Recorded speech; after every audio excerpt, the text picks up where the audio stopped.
Here we go, at the top of the class on a roll. What's going on, guys? This is Coach Steve here with ILoveBasketballTV, and today I'm going to give you the 2 essentials to master your knees. So let's go.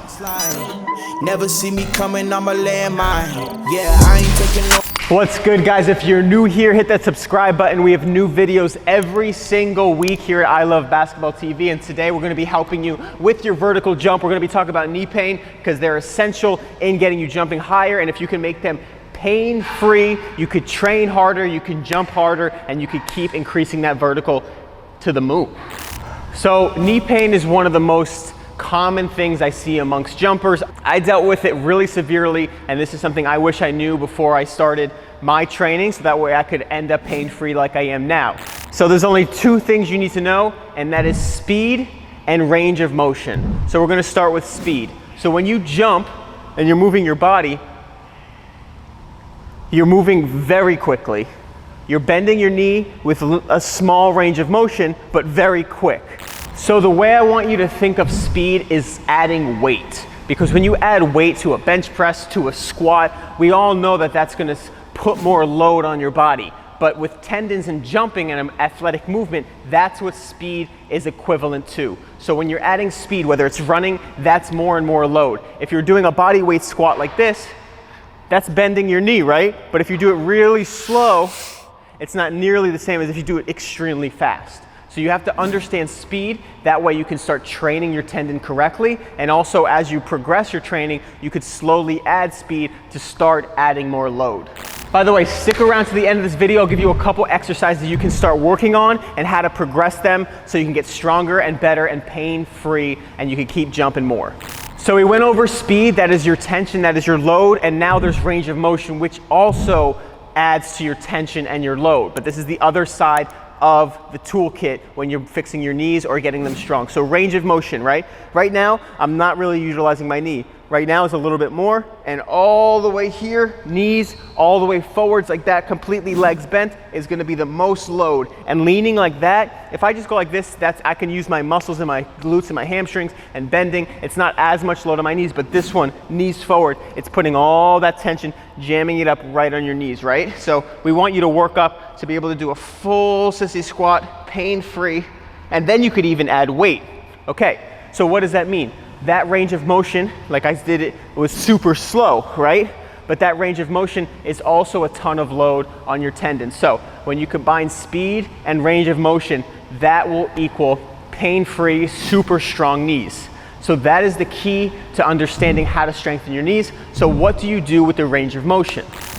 All right, so when you're doing range of motion, the sissy squat is one of the most tension loading exercises for your knees, but I want you to start with just small range of motion, just like this. Some of you, like myself, before I healed my knees, had pain just doing this range. I even had pain just doing a squat like this, right? So learn your range of motion. You just don't want to go through a lot of pain, but it's okay to have a little bit because you're going to get a lot of blood flow in there. But my point is, when you're doing these exercises, when you're learning and trying to strengthen them, start with very slow speed and start with low range of motion. So that's what I want you to consider. And over time, over weeks, over a few days, start adding a little bit more range, try to keep the same speed. So hopefully now you're getting the concept of that. When you're adding range, you don't want to add speed yet. You want to do one variable at a time. And you don't really want to do too much speed with these sissy squats, but you could add load with weight. So once you're pain-free and you got the full range of motion pain-free, you can add weights that you can hold and really start doing a full range of motion with weight. But this is kind of alleviating some of the weight, so you want to focus on the range first because then you're hitting the whole tendon. And once you can do the whole range, you can start letting go of the chair, letting go of the wall, adding more weight, actual weight, to the tendon to start strengthening your knees. All right, so 2 of my favorite exercises I've been demonstrating right now. One is the sissy squat, right?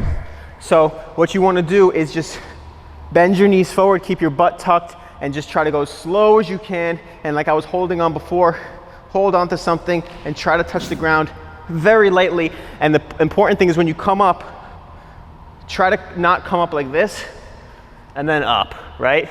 You just want to do the sissy squat, keep your butt tucked, and come up like this. You're gonna feel a lot on the VMO muscles right here.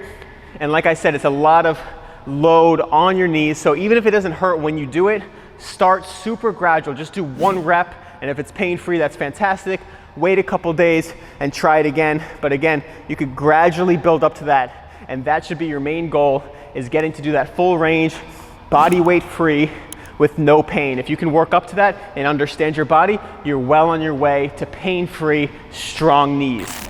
Another great exercise I like for the knees is landings, because you want to start adding some impact or some force, but this is very controlled, because when you step off a platform or a chair, you're coming from the same height, because I want you to gradually build up to jumping, but just right there, if I told you jump the exact centimeter as high every single jump, it's going to be really hard to produce the exact amount of force. But with a chair, with a platform, stepping off, you get some of that stimulus, that shock, and you absorb that, and that's really great for your knee tendons to build, and you can keep increasing the height of the platform, but it's very controlled and very consistent. So that's going to be easy for you to progress. All right, guys, so just a quick recap. Some important information is you're going to use that speed and range of motion and gradually move up with your own body. So everybody's body is going to be different. You're going to have a different range of motion, how much pain level you have. Start super slow and super limited range and be patient. I promise you, if you do that gradually and get stronger over time, you're going to be able to do it with weight, full range of motion, and your knees are going to feel great, and you're going to jump pain-free. So if you have any pain right now in your knees that hurts when you jump, trust me, I did it for 2 years jumping through pain. Imagine what it's like to jump pain-free, play pain-free, and never even think about it. And actually, over time, when you increase how high you're doing the landings, how strong you're getting with the sissy squats, that every time you jump and play basketball, it's going to make your knees stronger, because now they can handle that load. So just like if you're doing a squat or you're adding weights, once your muscles are strong, you're just pumping them up with that weight now. Now they're getting stronger, they're staying healthy, and playing and jumping will make your knees healthy. So stay patient, think long term, you can do it. I did it. Keep your head in the game when it comes to speed and range of motion, and just stay focused. And I promise you, your knees will get strong. Let's go.